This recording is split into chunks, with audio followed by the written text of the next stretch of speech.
Okay, well, I have 10:03, and that is typically our official start time. So I just want to thank everyone who's here for joining us. We appreciate you being with us. We have some exciting news to share. Um, I want to start by saying that closed captioning is available by using the CC button at the bottom of your screen. I did put that in the chat as well. My name is Adam Pearl. I am a early 40-year-old male with short brown hair and brown eyes. Today I'm in a super echoey room, so I apologize if the sound quality is not great. Behind me, I have a beige wall with a nature photo on it. Um, and I use he, him pronouns. And I just wanted to say how grateful I am that everyone is here and sharing this space together. A few housekeeping notes. We'll let you know that we may use the chat feature from time to time, particularly if we're going to put a web link or something. So you might want to keep your eye on that. We definitely welcome questions and answers on some of this great information that's going to be shared with you today. So please use the Q&A feature, and I'm going to do my best to get to as many of those questions towards the end of our presentation that we're going to hear today. And it is a lot of information, so don't worry that you have to scramble and write it all down. We are recording the webinar, and we will make this available. The great staff at ArtPride will work to make this available as soon as possible, put it up on our YouTube channel. So if you want to share it, or if you want to go back to a piece of data or piece of information, certainly available here in the webinar and available in a few other ways, which you will hear as well. So with that, I want to bring on my colleague, Anne-Marie Miller, who is our Director of Public Policy and Advocacy. Before Anne-Marie gets started, I think a lot of folks in our community saw that Anne-Marie has announced her retirement. And while we are certainly sad to see the irreplaceable Anne-Marie Miller go, she is certainly well-deserved of this next chapter that's coming up for her. So if you haven't heard, I wanted to make sure folks on this call heard, and you can go check out some of our recent social media and email posts to hear about it. And then to also let folks know that ArtPride is planning a big celebration for Anne-Marie right after the new year come February. So more information on that will be coming out as well. We were a little unsure as a staff before this if this may or may not be ArtPride's last advocacy related webinar of the year. There may be, I think, one more, but regardless, we wanted to make sure we continue to celebrate Anne-Marie. So that's it. I'll let it go now, Anne-Marie. I know how much you love this. Thanks, Adam. No, I appreciate it. Anybody would be stupid to not look forward to a party, right? I'm Anne-Marie Miller, Director of Advocacy Public Policy for ArtPride. I'm Caucasian, cisgender, female, use she, her pronouns. I have the arts and economic prosperity background, which is blue with white logos for Americans for the Arts and AEP 6, wearing a black V-neck shirt, and I am currently in the ceded land of the Lenni Lenape Indians, which is Central Jersey. I want to first of all introduce Dr. Jenna Stiles-Lias. She is the director of AEP 6 Community Engagement and Equity for Americans for the Arts. And I want to thank Jenna for a lot of things, for her energy, for her enthusiasm, for her grace, for her responsiveness, because she has been a stalwart, positive force through this entire study for all of our partners who have lifted a weight to do this work. So introducing Jenna, and thank you, Jenna, for your energy and your enthusiasm throughout all of this, and it continues as we make sure that everybody knows what's going on. So I'm going to pop off for a second and let you get going.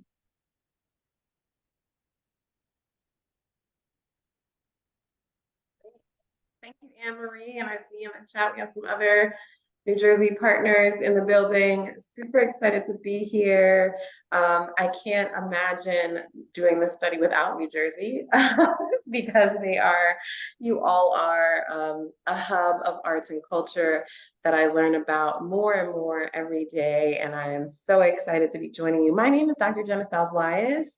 I am a Black on the very edge of millennial Gen Xer. I have my hair is in a tied style, like braided style. I have a green blazer on with a yellow blouse that you probably cannot see. And I have a very similar background to Anne Marie when it comes to what is behind me in the room, which is just the Americans for the Arts and the Arts and Economic Prosperity branded visual. I am actually in Turks and Caicos for a baby moon, if you can imagine. So I'm on the lands of the Lakayan people. They are descendants of Taino people. So it's a really interesting space to be. I've only been here for a couple of days. And I'm just 100% jazzed to get started and to talk about these two, the economic and social impact of nonprofit arts and culture industry in New Jersey.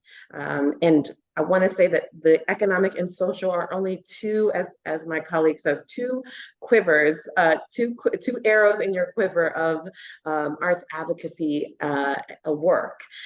These are not the only two things that we want to explore, but these are the two that we explore for AEP6.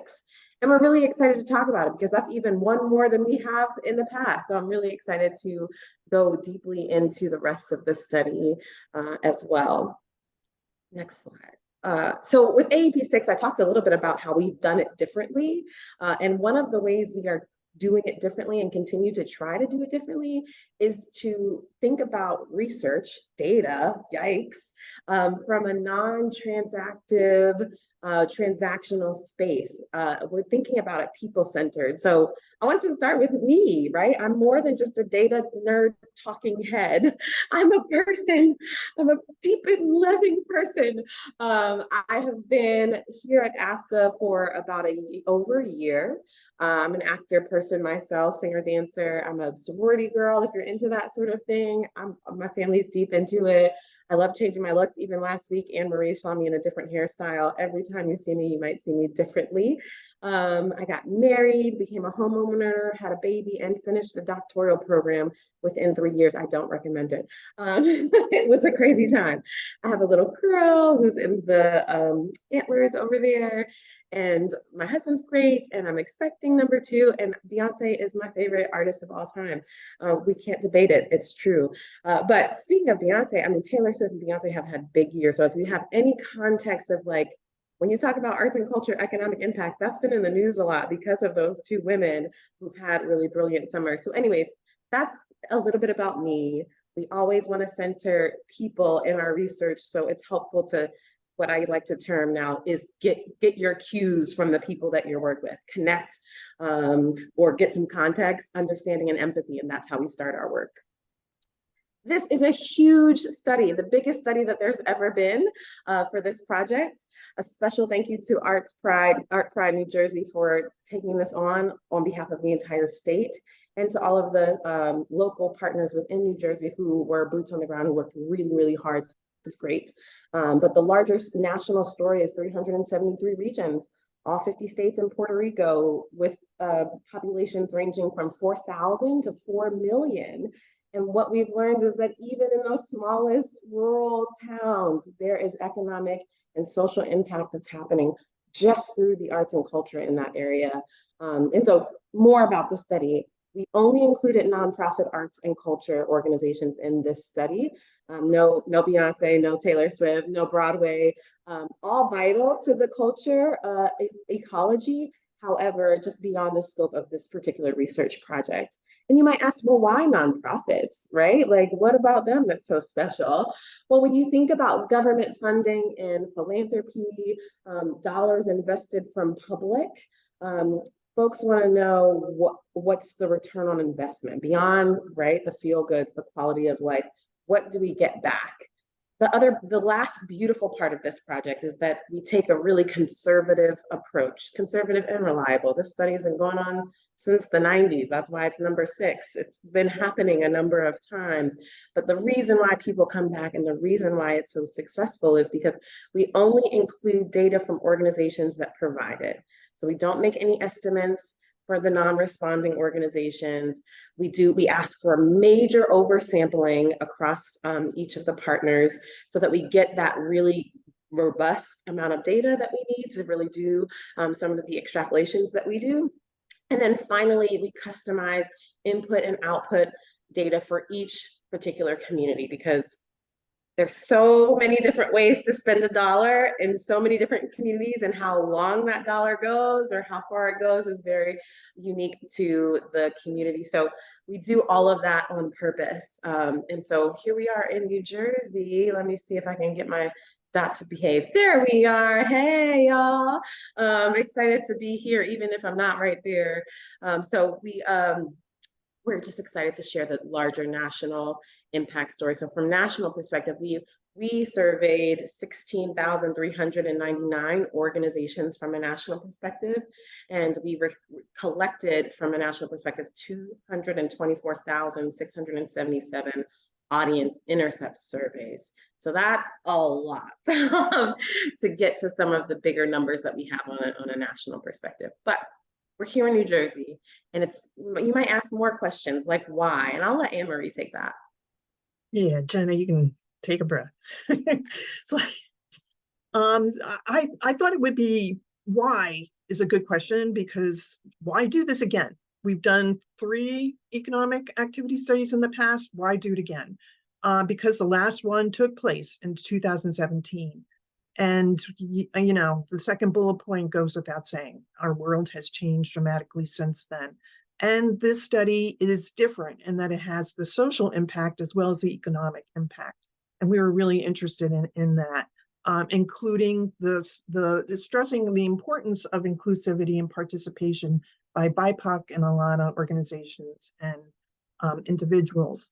So we thought, as we continue to look towards what types of resources are either available to us or that we would want to continue to boost our sector, it remains critical to discuss both the economic and social values, and to look at this again in an interesting time period where we are in recovery. And then I think the next slide is basically just telling us who and when. It's like this began 2 years ago. I was looking through my emails. When was the first time I started asking folks to join us? And we recruited 12 local partners, and they're all listed there. And you'll see a bigger list at the end of every single person I could think of who helped with this. This is not an easy thing to do. It required a lot of help. And all of these, except for Jersey City, were counties. So they were county cultural and heritage agencies. And it was a arts and culture study. So that heritage part was really important. But one thing we need, and we probably all know, is that our county agencies are semi governmental, meaning they have very limited staff. So they stretch themselves really hard to make this happen. And now I'm going to toss it back to Jenna.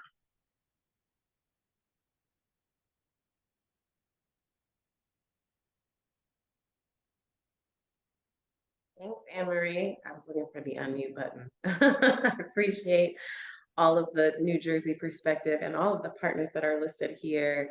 I have such fond memories of talking to each and every one of you. So thank you for your partnership in this process. So let's talk about the hard work and all of the things that you all accomplished. So you all are at a $532.3 million industry for 2022. That is impressive. So that 532.3 is composed of 2 different numbers. It's the organizational activity, and it's also the audience activity. So the organizations, they spent 338.5 million, and the audiences spent $193.8 million. That is incredible. That's incredible. And it is a myth buster for people who think, the arts are beautiful and wonderful, but they are employing people locally, and they're purchasing goods and services, and they're promoting different members of the community, and they're good businesses. So what's the total impact when it comes to more jobs supported? You all are at, oh, sorry, back. You all are at 9,583 jobs. So that number is a result of 7,497 organizations and 2,086 as a result of event-related sort of spending by arts audiences. So it doesn't just mean, you know, these jobs are just the artist, right? They're the artists, the curators, the musicians, and the plumbers, the accountants, the printers, the graphic designers, occupations spanning many industries. And the work that we're doing is just supporting the community. We know that, like no other industry in the world, most arts and culture jobs are from the community. They're insulary. They hire within. They're not like shipping these jobs remotely across the counties or across the world, the country. There are people who are coming into work every single day in person from the community. So that's incredible. So it's not just good food for the soul, but it's also putting food on the table in 9,583 communities, households. Let's talk about tax revenue. You might say to me, well, Jenna, you just said that we're only doing nonprofit organizations. How do we get all of these taxes? Well, they do still spend taxes. So in payroll tax, you know, they hire folks, nonprofit organizations hire folks, and those folks still have to pay taxes.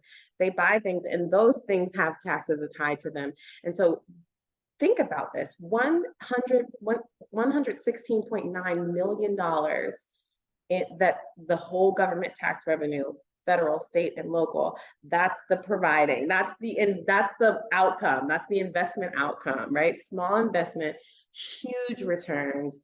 This is incredible. Like, I'm like, you all are doing something right, clearly, because here you are. They don't only take, it's a give back when it comes to arts and culture here. And now this is volunteerism.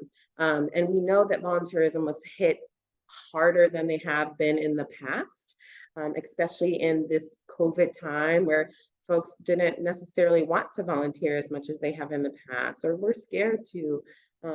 But these numbers are incredible. 24,914, 900,000 hours that volunteers contributed to organizations across New Jersey. And so the independent sector is one of our national partners, and they value the hour rate of volunteers in New Jersey at $33.82 per hour. So what does that look like in value? This is a huge value, $30.4 million in value. So that's not included in the $500 million amount. That's an addition, right? If we were to add them together, that would be an additional $30 million that we are providing to the economy and the impact.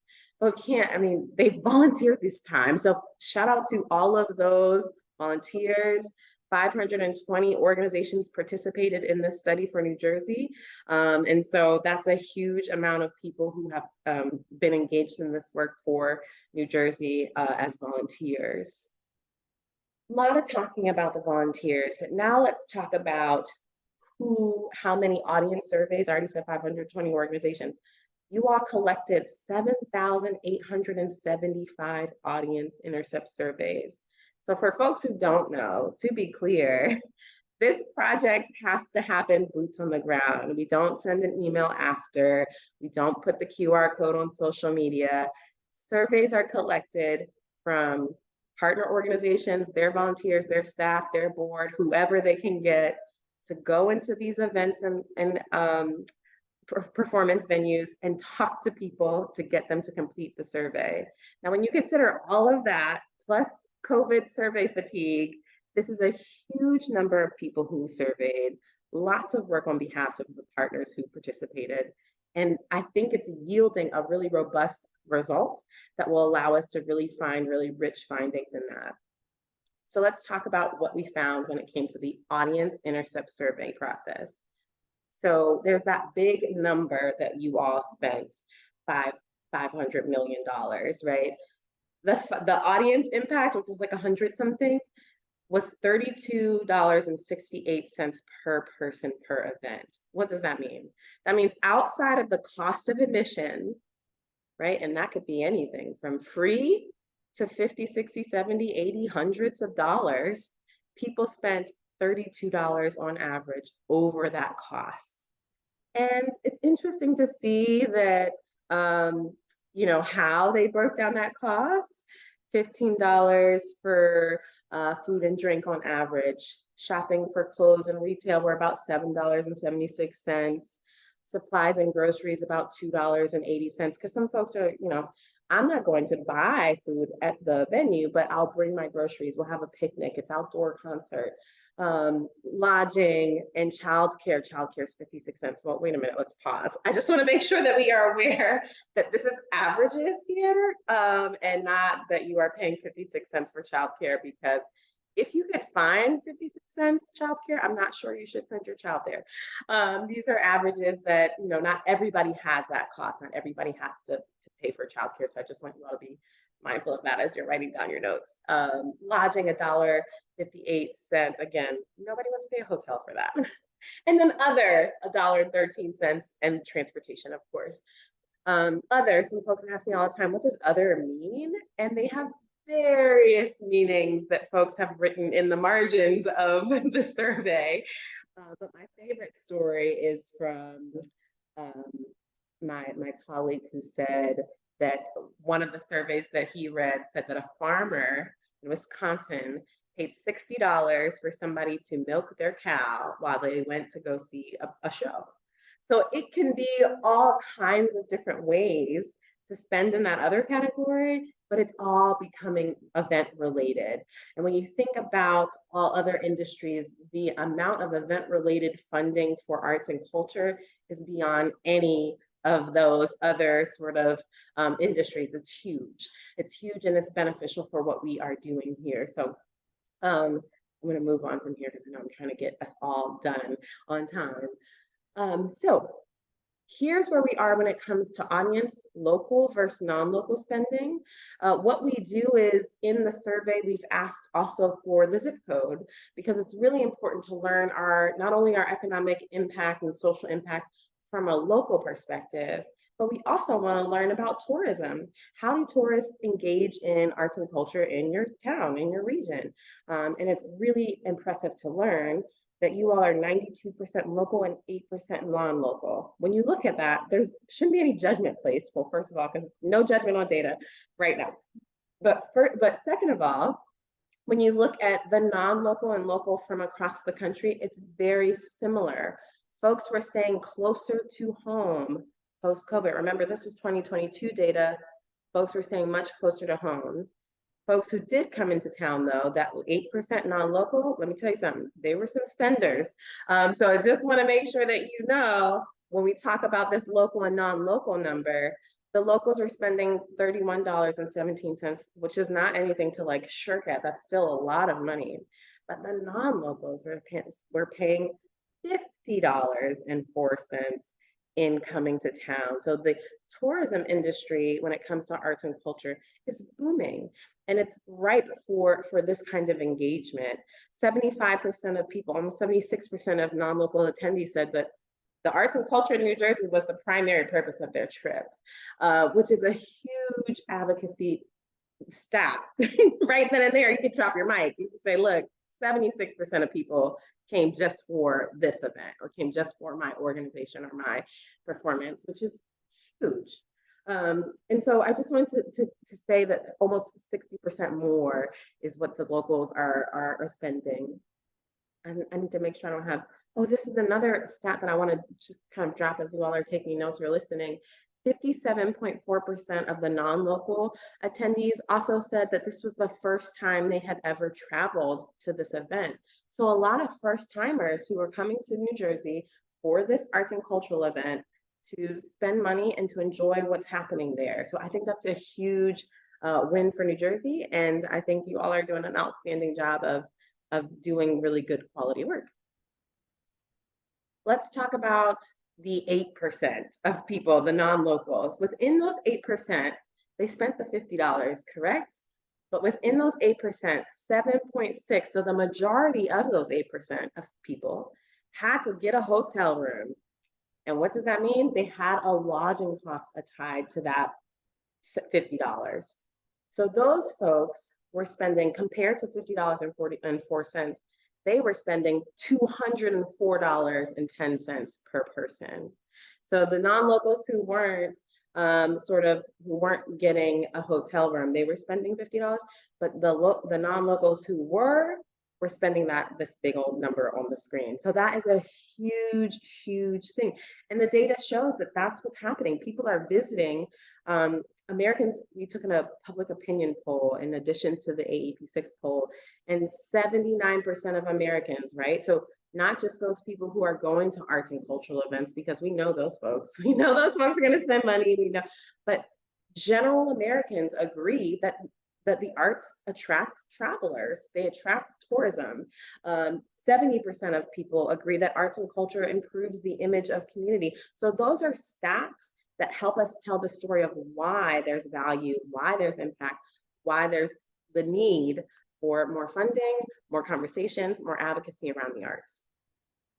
So these numbers that I'm sharing with you all can be, if your community was not a part of I think there was 11 or 12 that Anne Marie just said was not a part of that, or if you are an organization that's in a community that was a part, but you want to know more about your organization, we do have a service on the website.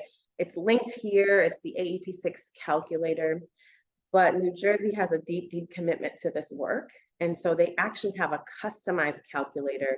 It's in their the findings report, the big old final report, and it's on page 28, and it will be available through their website very shortly. So we're still working out some of the bugs on that, but it'll be just a little bit more. You won't have to fill out as many things because you all will already have your numbers kind of saved in this customized calculator. I added this slide to say that these are, again, some of the things that we learned from our public opinion poll. And as we start to build out the advocacy tools, right, because we've done the economic study for 30 years, now we've done this social impact portion of it. To order to build out some of that storytelling around it, we did a public opinion poll that helped us tell other stories, right, about bringing arts to get empathy and understanding. That's a huge draw to the arts, and I feel like the people who are on this call know it, and we have to also scream about it from the rooftops. 72% of people say that it provides a shared experience with people of different races, ethnicities, ages, beliefs, etc. There's just that connectivity that arts and culture brings, not only tourists, not only funding, but that part, right? And 63% say it helps them better understand their communities and culture. So again, we're centering people, we're centering these sort of experiences in order to tell a bigger, broader story that will allow for not only deeper advocacy efforts, but more connection. Another really positive thing for folks who perhaps weren't a part of AEP6, but want to know more about why or how did we do that social impact work? Well, we tried to meet people where they are, which includes having some translations. We had 25, we offered the survey in 25 different languages. If you want the full list, I can share it with you at some other time, but there's a lot. And this is just a visual representation of just how broad we were trying to go. Now, most people did end up taking the survey in English, but it was just a barrier that was removed when folks came to an activity, people came to an activity and saw their language in a survey. It was just kind of like that level of connection was just there already. So I just wanted to say some of that work that we were doing, and we want to encourage you all to continue doing with any surveys or any engagement with the community. So let's see what else I have to talk about. Sorry, my little clicker doesn't work. Social impact, here we are. That's what I was going to talk about that the whole time. So with those results, with those 25 different language offerings with those national findings when it comes to arts and social impact from a global scale. So not only just arts and culture participants or attendees, but that global scale. We've also asked the audience surveyed in New Jersey these 4 kinds of questions, whether it's a pillar for you in your community, you would feel a great sense of loss, this event or venue inspires pride, and preserving for future generations. We've asked this on sort of a Likert scale where you agree or disagree. And out of the surveys that were taken from New Jersey, again, huge sample, 7,875, 79% of people said that this was a pillar, which is very similar to the national findings. 85% basically said it was a great, they feel a great sense of loss if this was not around. 87, almost 90% of people feel like this inspires a sense of pride. And 86% of people feel like this arts and cultural event is going to preserve, my attendance is my way of preserving this for future generations. Again, all of my advocacy people in the house, please write those down, because I know that if I was a person, a change maker in the field or where you all are, I would hear that and say, wow, that's a huge story to tell, in addition to the like $204 that people spend when they're out of town and they're getting their chairs and their derrieres and chairs, or the heads and beds, or cheeks and seats, however you want to say it. This is also a huge kind of finding to support those other numbers. But not just this, right? Anne-Marie kind of talked about it a little bit in the beginning. We not only had this for all of the attendees, we also had it for BIPOC and Alana organizations. So let me be clear about BIPOC and Alana. First of all, BIPOC means Black, Indigenous, people of color. You also may hear me say Alana, which means African, Latin, Asian, Arab, and Native American. People of color is what we have kind of the acronyms, right? And in this study, we made sure that we were focused on gathering information from a communities organizations that have been under-recognized in the past, right? So that's why we have these sort of listing here, so that we can really recognize these organizations more fully and more broadly within the research, because we haven't in the past. We've gone to mostly the big old, more Eurocentric centers of arts and culture. When you start thinking about like ballets and operas, and those are big, huge venues with large numbers that come in every single performance. And we kind of didn't look at those smaller venues, or those BIPOC venues that perhaps will have smaller attendance. We, this time, encouraged every partner to go out there, find your organizations that are BIPOC and Alana serving, leading, and survey, get information so that we can have the tools to advocate specifically for those organizations who haven't been advocated for before.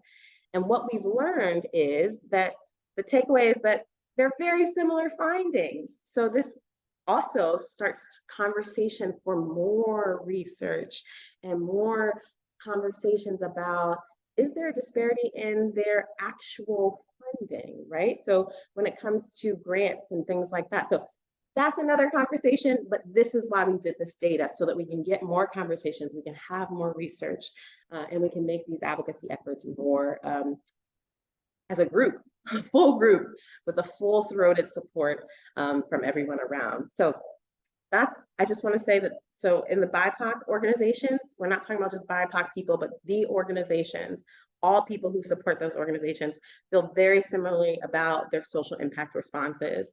New Jersey did a huge sampling of this group from these organizations. So a huge shout out to you all for working hard to get in there. And because we only asked them to collect about 500 was the minimum. And so they went well above and beyond that to make sure that we had a robust finding here. I'm going to keep going down that sort of direction when it comes to spending, right? When it comes to local and non-local, not spending, local and non-local. We talked about impact, social impact, now we're in local and non-local. 60% of people, 61%, let's say, of people would have traveled to a different community to attend a similar event. That's the locals. Non-locals, 68% would have traveled to a different community. So these arts and culture organizations are keeping people, especially our local, are keeping people here, bringing people here, and we keep our neighborhood, we keep folks in our neighborhood when we have more arts and culture sort of experiences, because we don't want them to travel different, but they will, right? There's a draw there. So we just want to make sure that we say those things out loud so that, again, we can advocate. And then again, these first timers, locals, 42% were first time. What about these non-locals? 55% non-locals coming to BIPOC events, coming for that reason to New Jersey. That's a huge, huge thing. And that's something that I'm like, all right, y'all, write that down so that we know it for future. And then the last little stat that's actually not on here was that no, I have all my stats on here. Sorry, I was looking at my notes. Wanted to make sure I didn't get anything, but I have everything on here. Lastly, the spending. When it comes to attendees spending at BIPOC organizations, to all organizations, attendees to BIPOC and Alana organizations spend virtually the same amount, basically $32 versus $33, $32.68. Very similar spending, very similar social impact, similar draws, if not slightly more. This is a huge, huge amount of data that we can kind of help support organizations with. And so we have a lot of census data that support these numbers. The process of how we got here is a long one. I'm sure Anne-Marie can talk to you about it. I can also talk to you about it if you want to email me.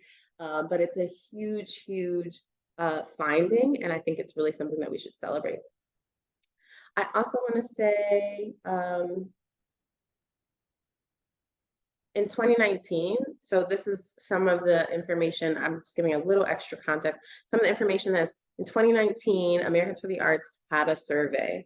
And in that survey, we found that the largest 16 organizations are grant-making organizations offered funding 73% of their budget to those big organizations with those big economic impacts, and everybody else got to split the rest of the 73 or the remainder, right? And so if we're only thinking about that 16 and we're having similar results, again, let's open a bigger conversation about how we can advocate more equitably when it comes to those BIPOC and Alana organizations.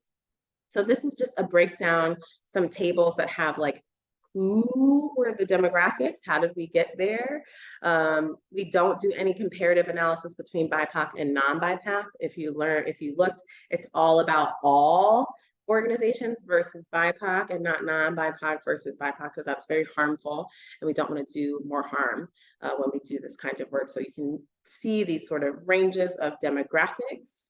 Again, this is in the report, so I don't have to, go deeply through this finding, but again, some of the very key demographic questions that we asked and how folks represent in this work. Anne-Marie, you can come in if you want to speak more about that. Yeah, it's basically, we took these little snapshots out of the report because people have a tendency to ask the question, well, who are these people? You know, and in New Jersey, it gives you a sense of the demographics, and these are sort of the key points, you know, age range, travel party size, et cetera, that give you an idea of, you know, who are attending arts events, you know, how old are they, and how, you know, how many people come together, and what it was their educational background, household income, race and ethnicity. So these are just screenshots from the big report to give you some information on the demographics.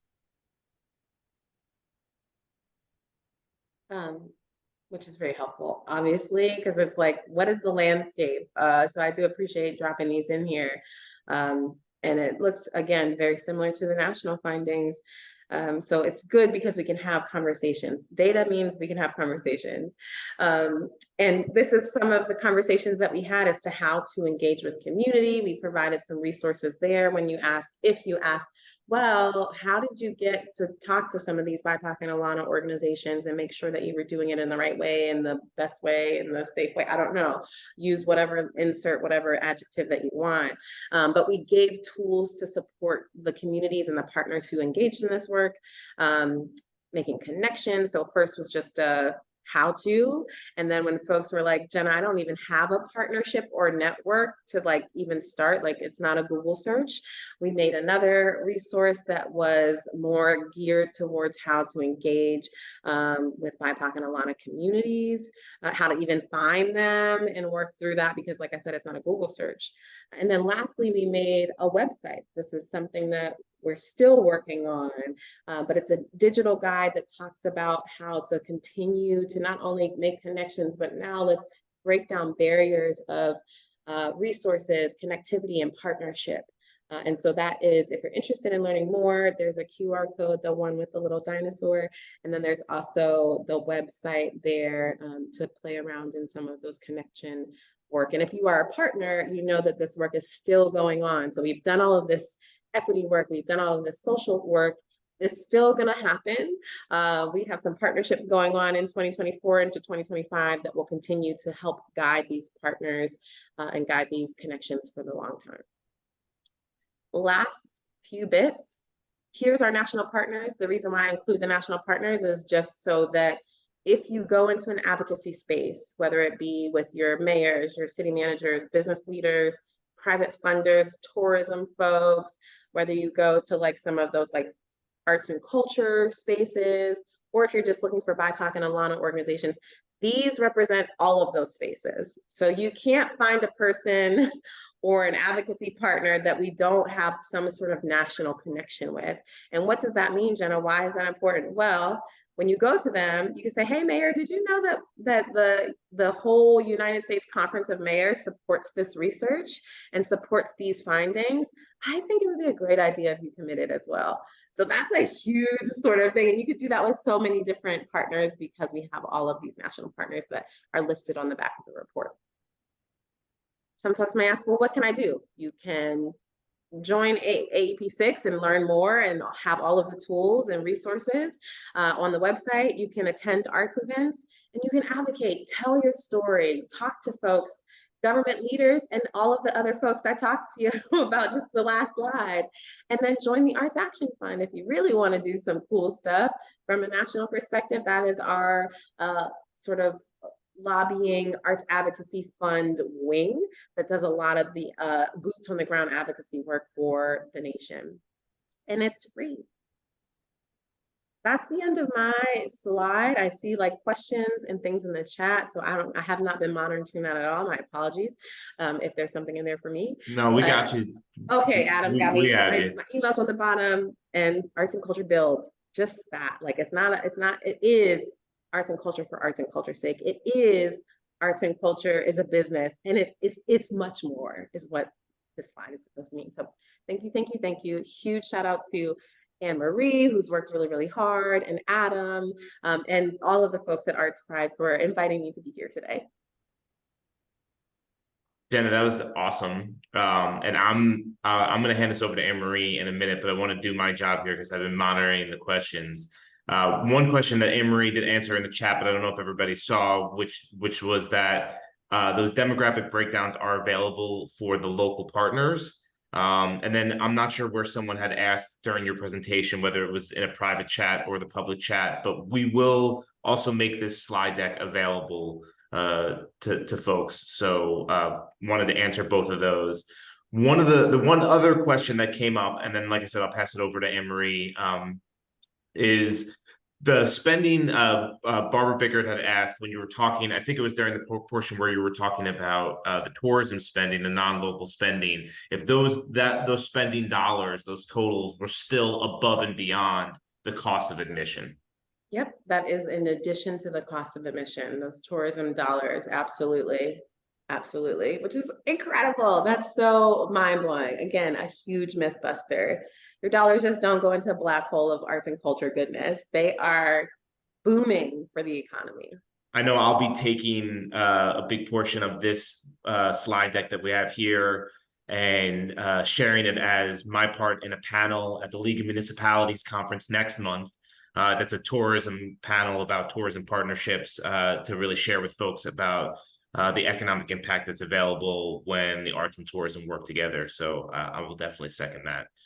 I have to run, but I know you all have a little bit more to do. Well, not a whole lot. So Jenna, if you could flip to the next slide, Yeah, yep. which I think, Yes, yes, yes. Here we go. Sorry. Yep, no, here no, we go. it's okay. There you go. So this is, I just wanted to take a moment to thank all the partners. Because again, I mentioned earlier, this was not easy. And, I badgered everybody relentlessly for, 2 years, it feels like, about this. And, I hope this information is valuable on a local level. We will help you to make that possible.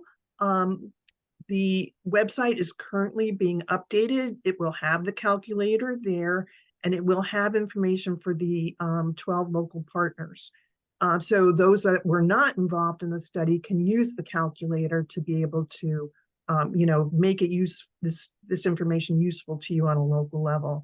I'm sure I missed somebody, but this just gives you a sense of how many people were involved in just trying to get the word out, trying to get the surveys out, trying to work with all the different organizations. When you look at 520 or 40 organizations, that's a lot. When we think of those funded through the Arts Council, this goes beyond that. So it fits into that sector that's between direct funding by the Arts Council and all the groups that are being funded on a local level, and including a lot of historic and cultural organizations that were not included in the last study. The only other thing I just wanted to mention is that, we've been cautioned because this is a time snapshot, not to compare to the previous AEP5 study. And I believe that's really sound. And I think if you were to look at a lot of this data, it still holds up really strongly considering the past several years we've been through. The number that seems to be the lowest is really the jobs number right now. But we in the past have relied very heavily on the creative industry reports that include the for-profit sector as well, to look at the jobs numbers. And those new creative industry reports will be coming from Americans for the Arts in the near future, and we'll be able to add that data in here as well. So you know where to reach me. And Jenna, thank you so much for all your work and for actually doing this on a Friday morning in Turks Caicos. Like, I don't know. I have to, look for a baby gift, okay? uh, thank you so much. And thanks everybody for being part of this. I hope we answered as many of your questions as we can. You know where to reach us, so you can reach out to us with any other questions you might have. And again, this is being recorded. It'll be on the YouTube channel. We'll be sending it out to everyone who registered, those who could not, join us this morning, and we'll have the website updated very shortly. So thanks so much to everybody.